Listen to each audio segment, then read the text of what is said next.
마가복음 6장 20절 한 절 말씀입니다. 보통 은혜로운 말씀을 찾아야 되는데 오늘은 좀 생각을 해보는 말씀으로 본문을 잡아 보았습니다. 6장 20절 우리 한 목소리로 같이 읽겠습니다. 시작.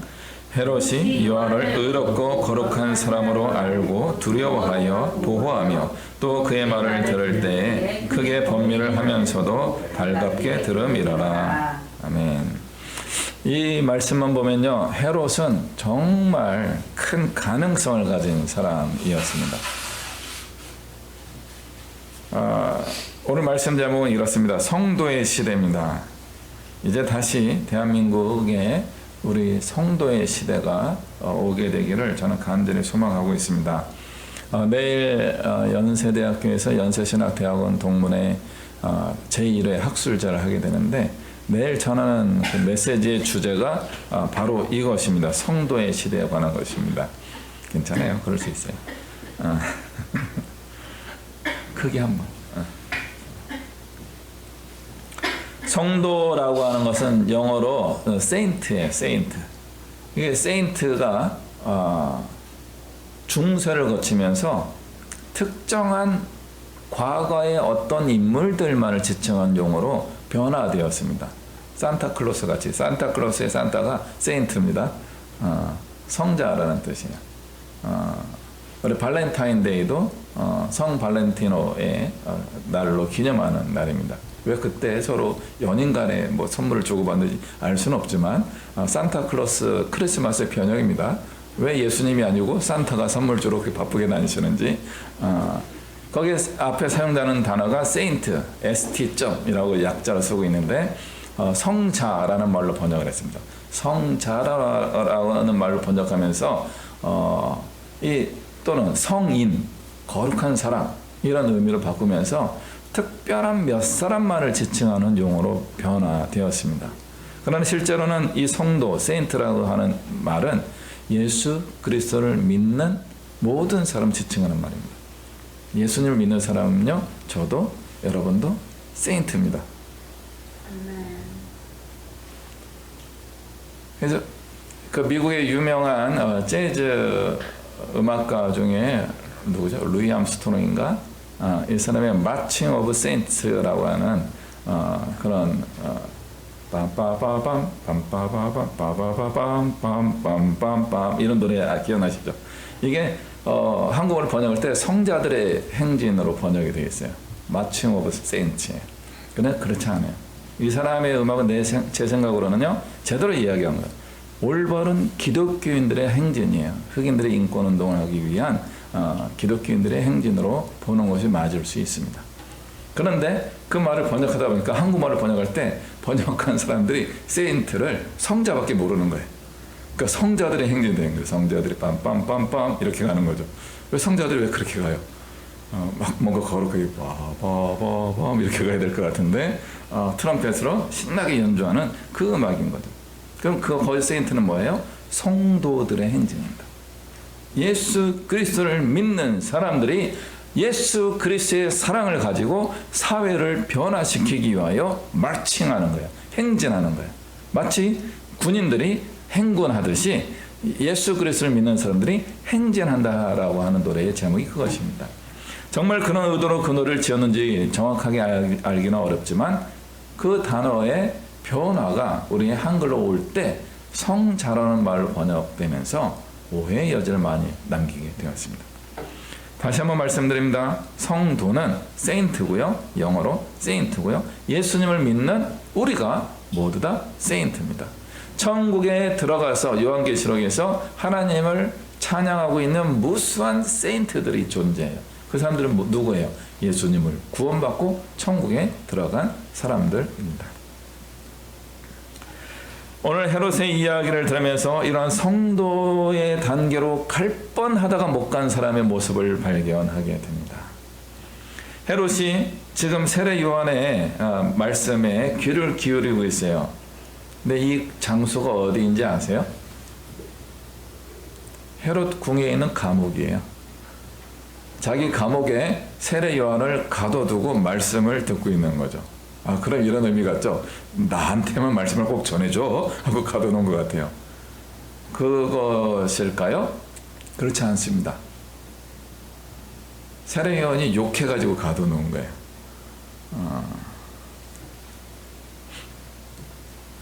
자기 동생의 아내 헤로디아라는 여성을 자기 부인으로 강제로 결혼한 거예요. 콩가루 집안입니다. 남동생의 부인을 자기 아내로 맞이하기 위하여 온갖 술수를 행한 사람이 이 헤롯 왕이에요. 그런데 모든 사람들이 가만히 있었던 거죠. 어떻게 그럴 수 있습니까? 라고 속으로는 다 그 생각을 한 거예요. 근데 다 가만히 있었어요. 근데 세례 요한이 뻘떡 일어나서 헤롯 왕이 길을 지나갈 때 쫓아가가지고 회개하시오한 거예요. 그러니까 헤롯 왕이 저놈이 하고 잡아라 체포하고 감옥에 가둔 거죠. 근데 사람들이 이 세례 요한을 선지자로 알고 있기 때문에 바로 죽이고 싶지 않은 거예요. 그 순간은 정말 화가 나가지고 저놈 잡아서 바로 죽여야지 하고 감옥에 가둬놓은 겁니다. 감옥에 가둬놓고 야, 너 잘못했다고 얘기해. 우리 결혼을 축복해줘. 아마 이런 식으로 회유를 했을 거예요. 그럼에도 불구하고 세례 요한이 강력하게 당신이 회개하시오. 그러면서 하나님 말씀을 줄줄줄줄 이야기하니까 그 말씀이 마음에 다가오는 거예요. 근데 한편으로는 세례 요한이 미워요. 나쁜 놈, 나를 왕을 무시하는 놈 그런 거죠. 근데 그 사람에서 하나님 말씀 들으니까 맞아. 이 양심이 작동하는 거예요. 헤롯의 집안은 어디라고 했죠? 에돔 지파입니다. 에돔 지파. 에서의 후예들이에요. 야곱의 형이었던 에서의 후예예요. 그 에서의 후예와 그 애증의 관계가 이스라엘 역사입니다. 500년, 1000년의 역사를 지내면서 헤롯 왕에 대하여 사람들이 두 가지 마음이 있는 거죠. 야곱의 쌍둥이 형의 자손이지 라고 하는 마음이 있고요. 또 한편으로는요, 에돔과 이스라엘 사이에 전쟁이 많았기 때문에 원수인 거죠. 우리나라가 북한에 대한 감정과 비슷한 겁니다. 민족 해방을 이야기하지만 이 빨갱이들 하면서 싫어하는 거죠. 에서도 에돔도 빨간 건데 빨간 게 나쁜 것처럼 되는 것 같네요. 다시 말씀으로 돌아오겠습니다. 그래서 이 헤롯이 세례 요한을 어떻게 빨리 끝내고 싶은데 해결을 못하는 거예요. 죽여서 끝내고 싶은데 죽이자니 너무 아까운 거예요. 하나님의 선지자하고 말씀이 있고 들을 때마다 감동이 있어요. 늘 번민하는 겁니다. 이 두 가지 마음에 늘 고민하고 갈등하고 있습니다. 근데 여기 어떤 표현이 나와요? 그의 말씀을 번민하면서도 달갑게 듣더라. 달콤하게 듣더라. 하나님의 말씀은요, 제대로 들리게 되면요, 우리에게 달콤한 말씀으로 다가오게 되는 거예요. 그 중독성에 빠지게 됩니다. 하나님의 말씀에 달콤함이 빠지게 되는 거예요. 그래서 헤롯이 세례 요한을 자주 찾아오는 거예요. 감옥에. 구약의 시편 19편에 의하면 여러분은 하나님의 말씀을 사모하십시오. 그 말씀을 어떠냐? 꿀과 송이꿀보다 더 답니다. 이 구약에서 이 말씀은 어떤 말씀이에요? 율법이에요. 하나님의 명령이에요. 하나님의 명령을 사모하십시오. 그 말씀은 꿀과 같이, 송이꿀과 같이 달콤할 것입니다. 그렇기 때문에 간절히 사모해야 합니다. 금보다, 정금보다 더 좋아해야 합니다. 라고 권하고 있습니다. 이처럼 꿀과 같은 말씀의 가르침은 잠언서에도 나옵니다. 잠언서 24장에 보니까 아들에게 아들아 꿀을 먹고 송이꿀을 먹어라 이렇게 이야기해요. 그러면 그 꿀을 주시려나 이렇게 생각한 거죠. 근데 그 다음에 나오는 이야기가 지혜입니다. 지혜는 하나님의 지혜가 꿀과 송이꿀과 같다라고 하는 거예요. 송이꿀이 뭔지 잘 모르겠어요. 아마 벌집 그대로 짜서 먹는 막 따가지고 아주 신선하고 상쾌하고 유쾌한 그 맛을 주는 것 같아요. 하나님께서 나오는 그 지혜의 말씀을 잘 받으면 우리에게 꿀맛 나는 인생의 교훈이 된다라고 하는 가르침입니다. 그러나 에스겔서와 요한계시록의 말씀을 우리가 기억해 보면은 이 말씀이 늘 단맛이 나는 것은 아니기도 합니다. 에스겔서 2장에 어떤 영적인 존재가 에스겔에게 나타나요. 그리고 작은 두루마리를 건네주면서 먹어라 그래요. 양피지일 거예요. 아니면 파피루스일 수도 있고요. 그걸 먹으라 해서 에스겔이 먹는 장면이 나옵니다. 그걸 보니까 슬픈 노래와 재앙의 내용이 가득한 두루마리였어요.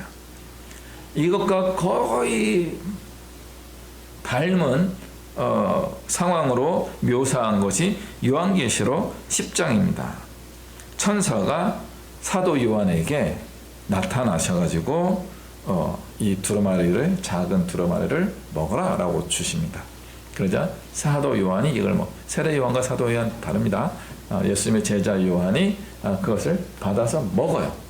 먹으니까 천사가 이야기해요. 너의 입에는 아주 달콤할 건데 배에서는 아주 쓰게 될 것이다. 아마 복통이 난다, 그런 뜻인 것 같아요. 그래서 실제로 먹어보니까 그렇게 바뀌어요. 입에서는 정말 달콤한 그 두루마리가 뱃속에 들어가서는 아주 고통을 유발하는 것입니다. 아마 에스겔서 말씀을 조금 더 상징적으로 경험한 장면이 요한계시록의 사도 요한의 이 두루마리 먹는 모습인 것 같습니다. 그러므로 구약에 나오는 단맛이 되는 율법의 말씀을 잘 지키면 복받는다라고 하는 의미의 메시지로서 꿀과 송이꿀을 이야기하고 있다면, 에스겔서와 요한계시록의 말씀 뭐예요? 그것만이 아니라 경고의 말씀, 위기의 말씀, 재앙의 말씀도 같이 있다는 거죠.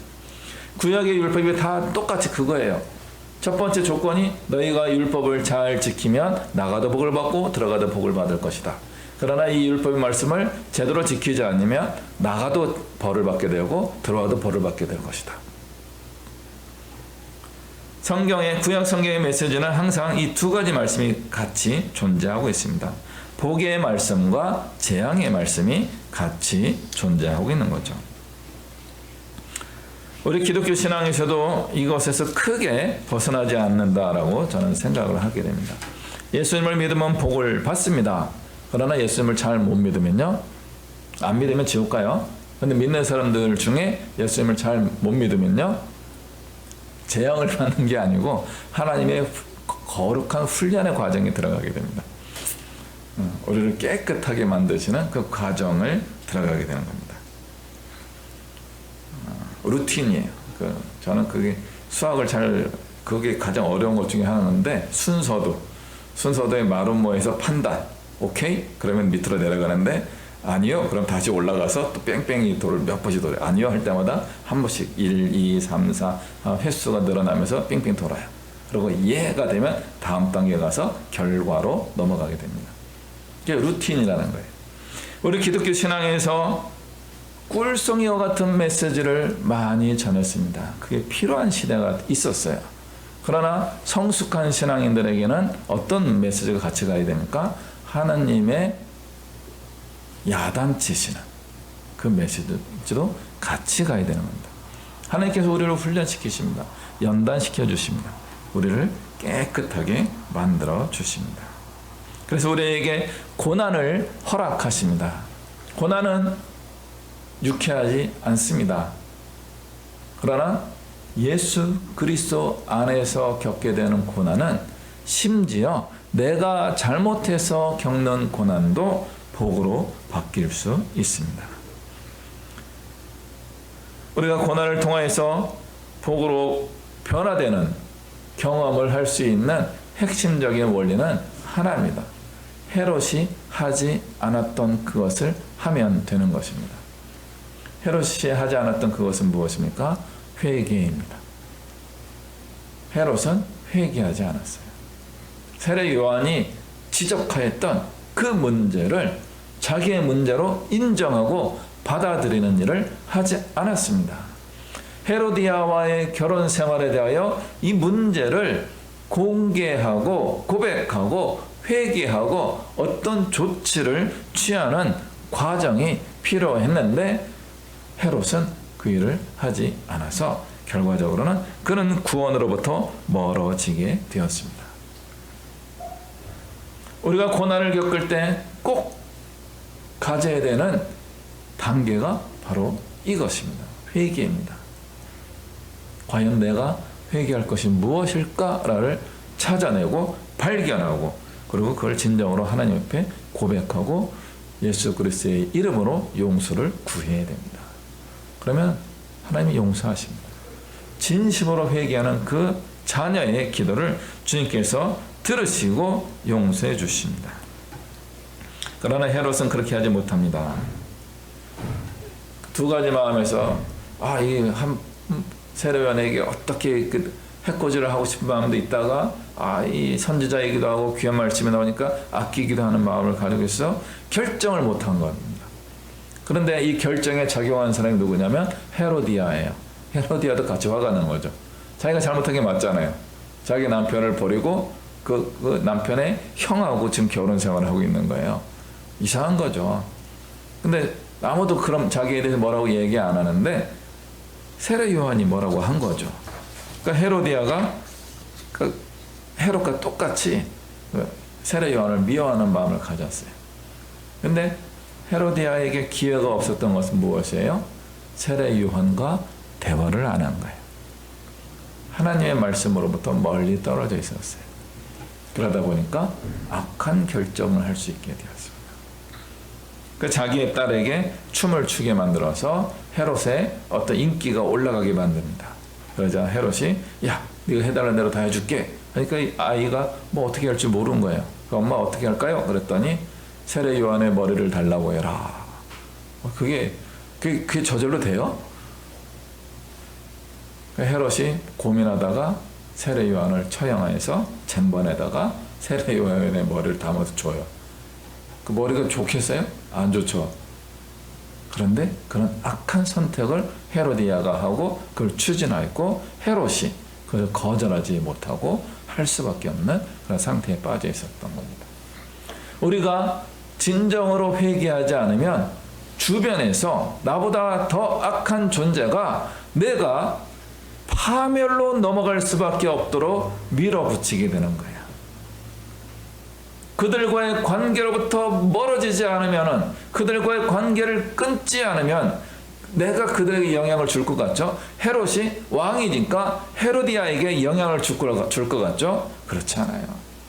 악한 사람이, 더 악한 사람이 헤롯에게 영향을 준 거예요. 아직은 기회가 있었던 헤롯이 그 기회를 잃어버리게 됩니다. 나의 주변에 있는 그 누가 악한지 안 악한지 어떻게 알아요? 헤롯은 헤로디아가 너무나 좋았던 거예요. 너무나 좋았던 그 사람과의 결혼 생활을 이루기 위하여 세상의 모든 비난도 감수하면서 산 거예요. 심지어 세례 요한의 비난까지도 감수하면서 하나님 앞에서도 그냥 참으면서 견디면서 잘못된 선택을 밀고 나간 거죠. 그러나 하나님이 기회를 주셨어요. 회개할 기회를 주셨어요. 그런데 회개하지 못하고 파멸의 길로 아주 급하게, 아주 빠르게, 신속하게 가게 됩니다. 돌이킬 수 없는 길을 가게 되는 겁니다. 회개의 기회를 놓치지 않아야 됩니다. 고난할 때 생각하게 되는 메시지가 들리게 될 때 우리는 기회가 왔구나라고 생각하고 다음에 또 오겠지, 다음에 또 오긴 와요. 그러나 그 기회가 영원토록 오지 않습니다. 어느 날 악한 존재가 나를 악으로 밀어붙이는 순간에서 밀려가게 돼 있어요. 왜? 그들과의 관계 속에 있기 때문에. 그러다 보면 우리는 영원한 기회를 잃어버릴 수 있게 되는 것입니다. 오늘 이 세례 요한과 헤롯의 이야기에서 우리가 또 볼 수 있는 메시지가 이것입니다. 에스겔의 이야기에서 우리가 발견할 수 있는 것이에요. 두루마리를 먹어라. 또 요한계시록에서 이 먹어봐라 할 때 입에서 달콤한 거죠. 그리고 뱃속에 들어갔더니 써요. 왜냐면 거기에 경고의 메시지, 재앙의 메시지, 하나님의 진노의 때 이야기가 들어있기 때문에 그렇습니다. 그거를 억지로 먹고 소화시켜야 됩니까? 토해내야 됩니까? 옛말이 다 맞아요. 달면 삼키고 쓰면 뱉어야 돼요. 물론 이 말씀은 다른 데 사용되는 말이긴 하지만 이걸 말씀에 적용해 볼 만해요. 복된 말씀은 내가 받아서 달콤하게 먹으면 돼요. 쓴 말씀은요, 내가 그것을 감내할 필요가 없는 말씀이면 어떻게 해야 돼요? 내게 아니구나, 다른 사람에게 줘야 돼요. 들을 만한 사람에게. 그의 예언의 사명입니다. 하나님의 말씀이 들어갔는데 가만히 있으면 이상한 거예요. 하나님의 말씀은 살아있고 운동력이 있다. 이 히브리서의 말씀이죠. 말씀이 들어가면요, 그냥 소화되고, 복 받았다, 편안하다, 소화가 잘 됐네, 이렇게 넘어가는 그런 하나님의 말씀은 하나도 없습니다. 달콤한 말씀이든 씁쓸한 말씀이든 들어가면은 나오게 되어 있어요. 단맛의 축복을 경험한 사람은 달달한 메시지를 전하게 되는 겁니다. 쓴 메시지를 먹었던 사람은 씁쓸한 메시지를 전하게 되는 겁니다. 저 사람에게 단 말씀을 전해야 됩니까? 쓴 말씀을 전해야 됩니까? 정말 기도하고 지혜롭게 해야 됩니다. 세례 요한처럼 하다가 감옥에 갇혀서 머리가 잘릴 수도 있어요. 그러나 쓴 메시지를 전하는 게 맞았습니다. 그래서 세례 요한과 같은 사명을 감당할 수 있는 사람은 예수님 시대에 그 사람밖에 없었어요. 한 명이에요. 내가 그 한 명이 되는 것은 하나님의 부르심에 맞을 때만 될 수 있는 거예요. 여러분 모두가 이러한 세례 요한과 같이 일찍 죽으시라는 사명을 전하는 게 아닙니다. 우리에게 대부분의 사명은 달콤한 메시지의 사명이 훨씬 많이 있습니다. 그런데 우리가 생명의 달콤한 말씀의 삶을 나부터도 누리지 못하는데 어떻게 다른 사람에게 전할 수 있겠습니까?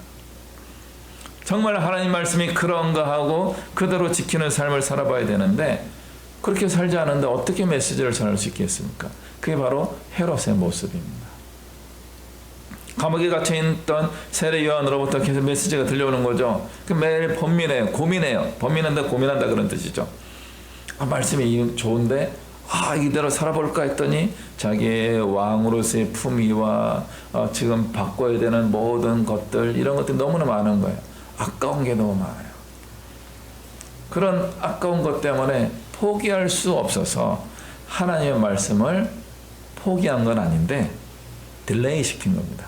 잠깐만요, 잠깐만요, 잠깐만요, 이렇게 한 거예요. 다음에 할게요.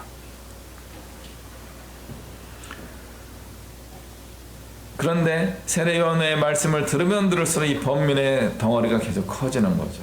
어느 날 결단하는 순간이 올 수밖에 없는 거죠. 그 결단에 헤롯이 자기가 주체적인 결단을 했다면 삶이 달라졌을 수도 있습니다. 그런데 수동적인 외부의 영향에 의해서 결정을 했기 때문에 그의 삶은 주체적인 삶이 되지 못하였습니다.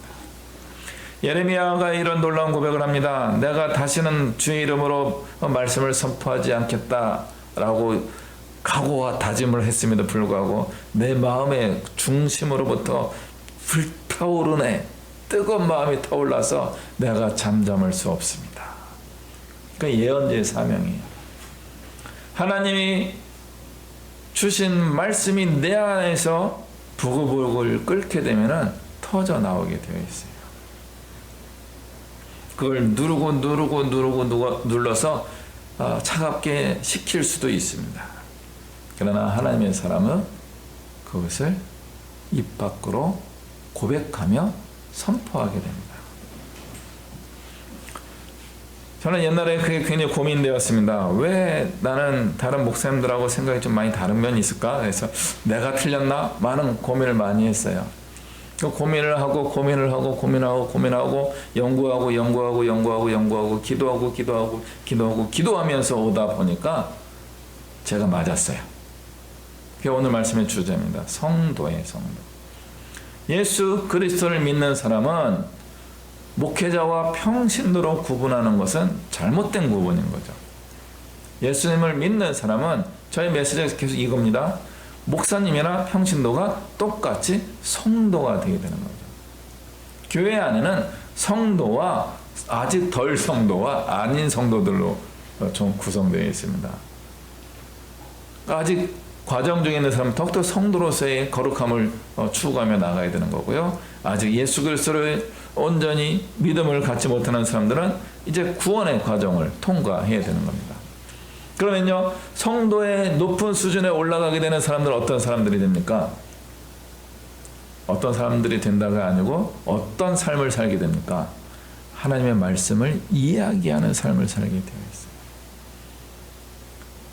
우리 옛말이 다 맞아요. 그릇에 물이 채워져서 차면, 채워지면 어떻게 된다고요? 넘치게 된다고 했어요. 계속 외부에서 공급해 줬는데 내 그릇이 가득 차면 어떻게 돼요? 넘치게 되어 있어요. 넘칠 때 우리는 지혜롭게 해야 되는 겁니다. 그냥 넘치기만 하면 뭐예요? 낭비예요. 그런데 이것이 다른 사람을 살리는 생명수의 능력을 가지고 전파될 수 있어야 됩니다. 헤롯은 하나님의 말씀을 듣고 그 달콤함을 느끼기는 했지만 그 말씀을 전하고자 하는 뜨거움을 자기 안에서 제거했습니다. 제거할 수 있는 그 뜨거운 불과 같은 하나님의 불을 끌 수 있는 게 뭘까요? 헤롯에게 있어서는 욕심입니다. 잘못을 인정하지 않는 것입니다. 그래서 계속 거기다 찬물을 끼얹는다 그러죠. 계속 하나님의 말씀이 불길이 타오르지 못하도록 불을 계속 끄고 있는 거죠. 그의 마음에 음란함이 떠나지 않았습니다. 그래서 결국 의붓달에 춤을 추는 것을 보고 마음이 혼란해져서 세례 요한을 처형하게 됩니다. 본질적인 헤롯의 죄가 있었어요. 음란함의 죄인 거죠. 성적인 욕구로부터 자유롭지 않은 거예요. 그 욕구를 채우기 위하여 그 가족 관계도 다 허물어뜨리고 왕으로서의 채신 머리도 다 포기할 정도로 그것에 빠져 있었던 것입니다. 자기 부인의 딸, 동생의 딸이죠. 동생의 딸의 춤을 보고서 마음이 막 이상해진 거예요. 이상한 사람인 거예요. 그걸 회개하지 않았기 때문에 그 죄의 유혹으로부터 벗어나지 못하게 된 것입니다. 만약 우리도 하나님의 말씀을 전하는 열정으로 이어지지 못하고 있다면 아직 어쩌면 헤롯의 위험 속에 머물러 있는 것일 수도 있습니다. 내 마음에 하나님의 말씀을 담아 놓는 방이 있는데 그 방이 어떤 방이 되었어요? 감옥인 거예요. 헤롯처럼 세례 요한을 통해서 들려주는 말씀을 감옥에 가다 놓은 거죠. 그 말씀이 나에게 능동적으로 오게 말씀을 만나는 것이 아니라 내가 필요할 때만 가서 만나는 거예요.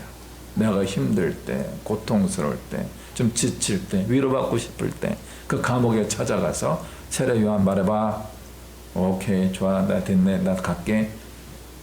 하나님의 말씀을 감옥에 가다 놓고 내 필요에 따라서 듣는 신앙생활을 하였던 것입니다. 그 필요를 느끼지 못하게 되면 어떻게 됩니까? 죄 가운데 사는 거예요. 하나님 없는 삶에 막 사는 거예요. 우리가 하나님의 말씀을 이렇게 내 마음의 구석진 방 어디 감옥 같은데 넣어 나온 게 아닌 것인지 살펴봐야 됩니다. 그 감옥문을 열어야 됩니다. 그 말씀이 나에게 다가오도록 허락해야 됩니다. 이게 허락한다는 표현이 이상하긴 하지만 맞이할 준비를 해야 되는 겁니다. 하나님이 나에게 능동적으로 다가오실 수 있도록 기다려야 되는 겁니다. 그리고 그 말씀이 사로잡혀서 그 능력의 손에 이끌려서 따라가는 삶을 살 수 있어야 되는 겁니다. 그러면 헤롯의 실패를 우리는 당연히 극복할 수 있게 됩니다. 자꾸 하나님 말씀을 어딘가 골방에 심지어 감옥에 가두는 일을 시도하지 않으시기 바랍니다. 하나님의 말씀 앞에 우리가 나아가고 그 하나님 말씀이 사로잡혀야 됩니다. 그런 사람들의 특징이 뭐예요? 늘 하나님의 예언의 말씀을 이야기하는 삶을 사는 것입니다. 말씀이 내 안에 머물러 있는 것이 아니라 말씀이 나의 입을 통하여 나의 삶을 통하여 나의 행동을 통하여 드러나게 되어 있습니다. 그것이 에너지이기 때문에 그렇습니다. 원자력 에너지의 좀 단점적인 이야기를 빼고 에너지의 관점에서 보면요, 원자력 에너지가 적절하게 분열하면서 꾸준히 에너지를 방출하면 발전소가 됩니다. 원자력 에너지가 한 방에 딱 터지면요, 폭탄이 됩니다. 하나님의 말씀이 우리 안에 꾸준한 영향력을 발휘하는 하나님의 능력으로 표현되지 않으면 그 에너지가 농축될 거예요. 응축될 거예요. 그 말씀이 어느 날 터질 거예요. 터지면요, 그것은 폭탄이 되는 거예요. 나와 타인을 고통스럽게 만드는 그런 폭탄이 될 수 있습니다. 그런 폭탄으로서 살지 않는 방법이 무엇이에요? 계속 매일 순간순간 말씀의 에너지를 방출하면서 사는 것이, 그것이 기도고요, 성경 묵상이고요, 다른 사람과 함께하는 신앙의 교류인 것입니다. 그리고 믿지 않는 사람들에게 예수 그리스도를 전하고 이야기하는 것이 바로 이 에너지를 계속 사용하는 것입니다. 사용하지 않으면요, 우리가 그런 케이스를 알고 있잖아요. 후쿠시마 원전이라든가 체르노빌의 발전소가 제대로 그 역할을 못하다 보니까 발전소가 폭발해버린 거예요. 폭탄이 된 겁니다. 우리가 하나님의 능력의 발전소의 삶을 살지 않으면 어느 날 나와 누군가를 망가뜨릴 수 있는 폭탄이 될 수 있다는 겁니다. 특히 하나님의 말씀이 그렇게 작동할 수도 있다는 것을 우리는 한 번 더 기억해 봐야 합니다. 이제 말씀 마무리로 넘어가게 됩니다. 이제 한국 교회는 성도의 시대로 넘어가는 때라고 저는 생각하게 됩니다. 옛날에는, 내일도 이 얘기를 똑같이 거의 할 거기 때문에 안 오셔도 될 것 같아요. 오시면 더 좋고요. 옛날에는 목사님들이 지식인이었습니다. 왜요? 대학을 나오고 어떤 분들은 대학원을 나왔기 때문에. 일제시대 때 대학을 나오고 대학원 나온 사람이 몇 명이나 됐겠어요? 아주 극소수예요. 그래서 우리 목사님들은 사회적 지식인이었습니다. 많은 사람들을 이끌어가는 리더의 역할을 감당했습니다. 현대에도 목회자는 그런 영적인 리더가 맞습니다만은, 그러나 사회를 이끌어가는 유일한 지식인은 아닌 거죠. 목사님들은 보통은 석사까지 하고 목사가 됩니다. 목회학 석사라고 해가지고요. 근데 우리 사회는요, 석사 학위를 대학원을 나오신 분들이 굉장히 많아졌고요, 박사 학위를 가진 분도 엄청나게 많아졌습니다. 목사가 아닌 분들 중에 이런 지식인들이 굉장히 많아졌어요. 이런 지식인이 된 그리스도인들은 교회의 영적인 리더가 될 수 있습니까? 되면 안 됩니까? 되어야 합니다. 그럼 충돌하잖아요. 목사님의 리더십과 우리 일반 비목회자 박사 성도들의 리더십이 충돌하잖아요. 이 충돌을 인정합니까? 아니면 그 충돌이 없습니까?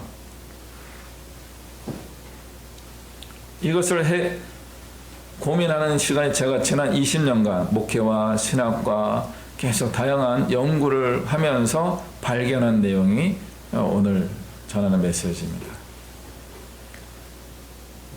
박사 학위를 가지신 분들이 교회 안에서 영적인 리더가 될 수 없습니다. 왜요? 하나님의 말씀을 몰라서요.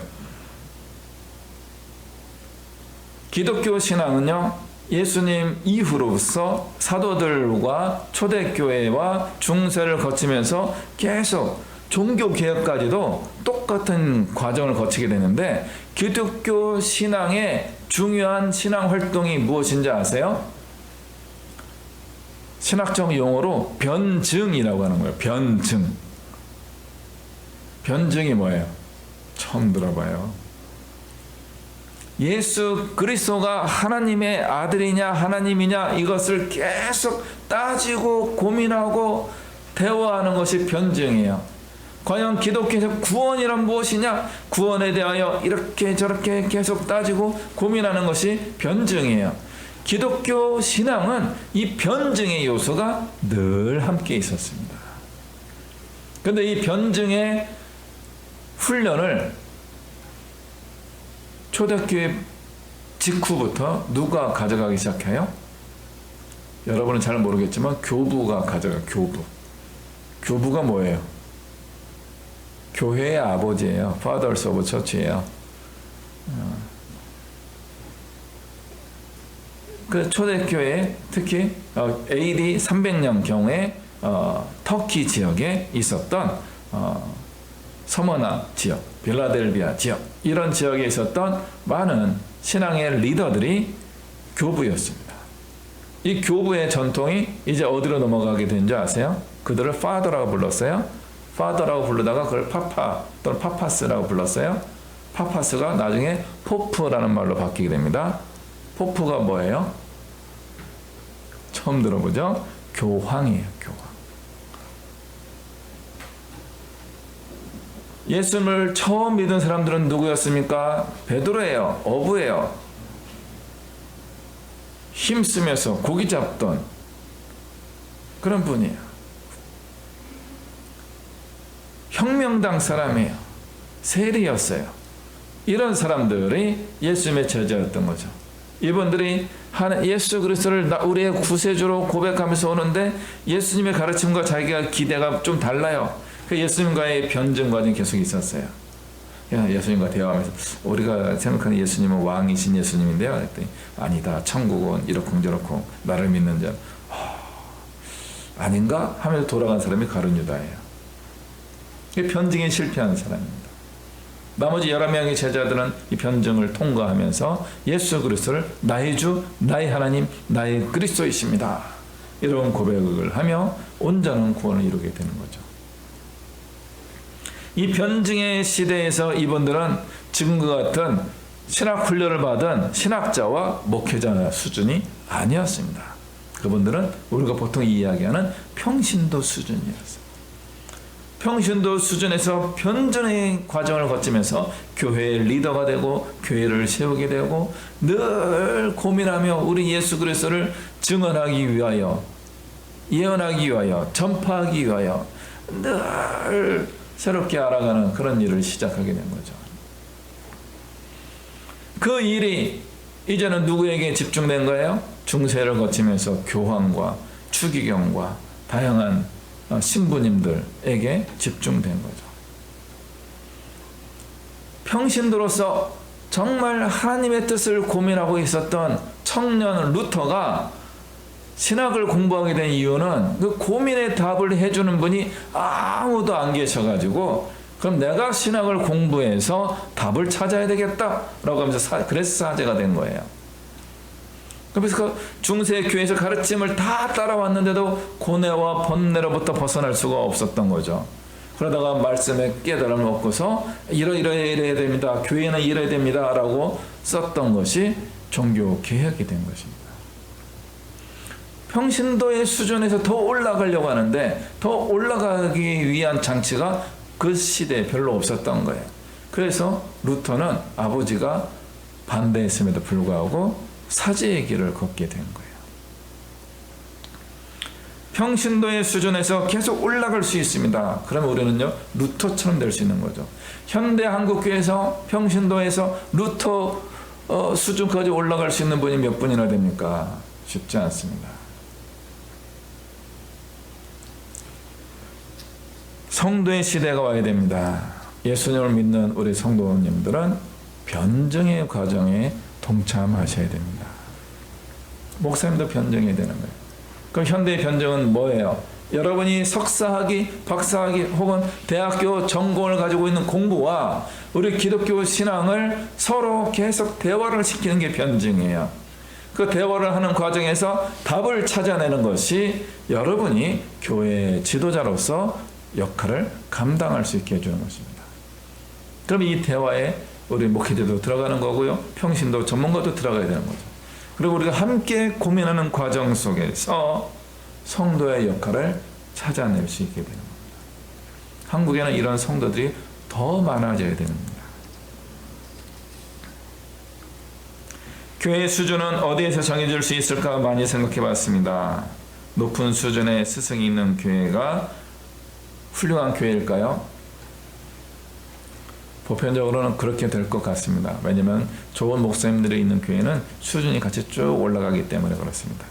그럼에도 불구하고 그 교회의 수준은 보편적인 수준이 진짜 수준인 거죠. 그래서 수준 이하의 교회들도 굉장히 많습니다.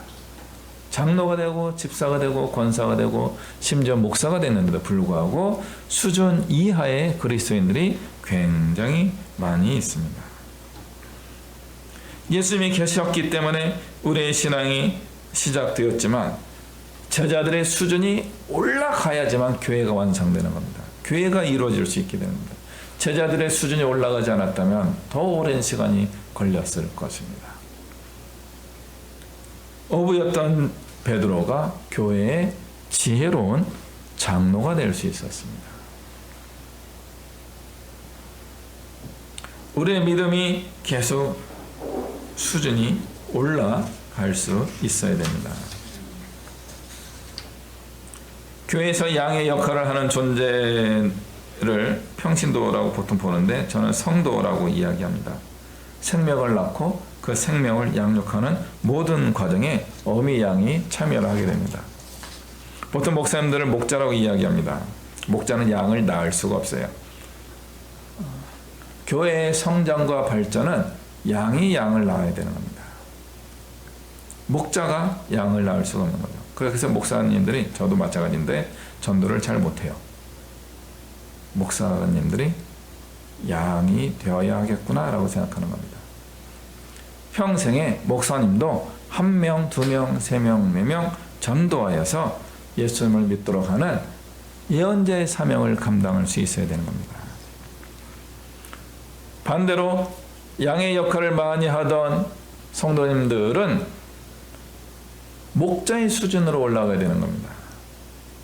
40대가 되었는데 아직도 양이고 50대가 됐는데 아직도 양이고 60대가 됐는데 또 계속 양이면요. 늙은 양은 새끼도 못 낳습니다. 새끼를 못 낳기 때문에 효과가 떨어진다 이렇게 이야기하려고 하는 것이 아닙니다. 저는 여기서 우리 진화론이 작동한다고 봅니다. 양에서 목자로 진화해야 됩니다. 그러면요 한국교회의 복음의 전파는요 놀랍게 일어나게 될 겁니다.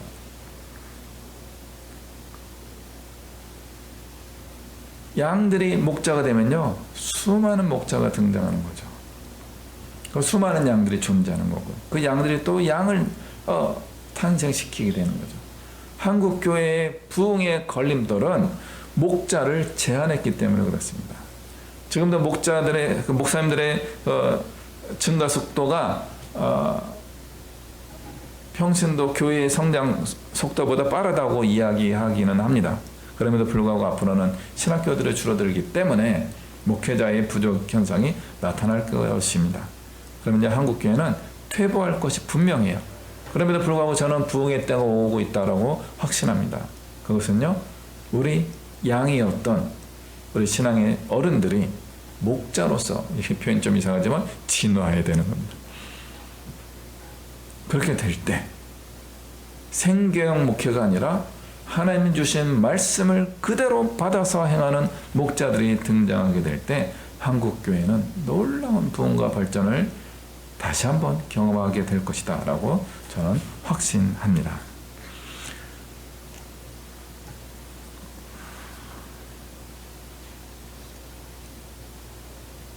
근데 양에서 목자로 변할 때 굉장히 조심해야 됩니다.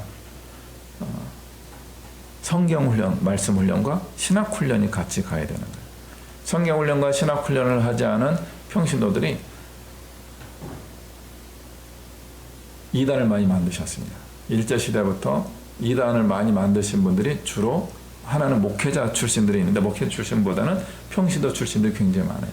신비한 능력을 행하고 병 고치고 이런 일을 많이 하셨는데 기적을 행하고 그런데 말씀에 약하고 실학적 변증의 능력이 약했기 때문에 다 이단이 됩니다. 그래서 평신도가 양에서 목자의 수준으로 한 단계 변화를 경험할 때 이 두 가지를 꼭 가져야 됩니다. 하나는 말씀의 깊이가 깊어져야 됩니다. 또 한 가지는 변증의 능력을 가질 수 있어야 됩니다. 그렇게 되면요 우리 한국교회 부흥은 놀랍게 일어나게 될 것입니다. 우리 교회 이름을 새롭게 지으려고 합니다. 우리 최진아 목사님하고 저희가 계속 대화를 했습니다. 그래서 오늘 얘기해도 될까요? 우리 교회 이름을 그래서 앞으로는 소풍교회에서 하지 말라고? 좋은 땅 교회로 바꿀 거예요. 좋은 땅 교회.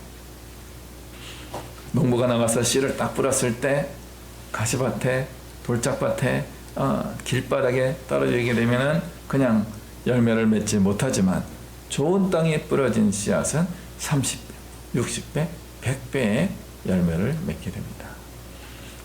우리가 새롭게 교회를 이름을 지으며 나가려고 하는 것입니다. 우리 교회는 이제 좋은 땅 교회가 될 것입니다. 그래서 우리 모두가 씨앗을 뿌리는 사람이 되고 씨앗이 되고 또 양이 되고 생명을 탄생시키고 생명을 키우고 또 그들을 이끌어가는 목자의 사명을 감당하는 그런 교회가 될 것입니다. 그래서 우리 시대에 가장 부흥하는 교회의 모델이 되었으면 좋겠습니다. 이것을 위하여 우리 성도들이 움직여야 됩니다. 헤롯이 전혀 못한 것이 바로 이것이었던 겁니다. 말씀의 단맛에만 오고 가던 신앙 수준은 실패하게 되어 있습니다. 쓴맛을 품고 그 말씀이 생명의 말씀으로 선포되는 수준으로 올라가야 됩니다. 그리고 더 나아가서 그 말씀을 따라 살아가며 생명을 살리고 키우는 생활신앙으로 이어져야 합니다. 초보 단계를 벗어나게 되는 순간 우리의 신앙은 급속히 성장하게 될 것입니다. 우리 성도들의 시대가 새롭게 열리게 됩니다. 우리가 그 열리는 그 부흥의 때에 가장 앞장서는 Marching of Saints가 되는 성도들의 행진의 맨 앞장서는 우리 모든 믿음의 식구들 되시기를 주님의 이름으로 축복합니다. 기도하시겠습니다. 하나님 아버지, 우리가 성도로서의 우리의 인격을 다시 한번 확인하였습니다. 우리가 믿음 안에서 단 말씀과 또 쓴 말씀까지도 먹고 소화할 수 있을 뿐만 아니라 그것을 입 밖으로 고백하며 선포하며 그 말씀대로 살아감으로 인하여서 또 다른 생명을 살리는 그런 영향력 있는 성도가 되기를 원합니다. 주님 우리를 사용하여 주시고 우리를 통하여 주님 영광 받으시고 주님 기뻐하여 주옵소서. 예수 그리스도의 이름으로 기도하옵나이다. 아멘.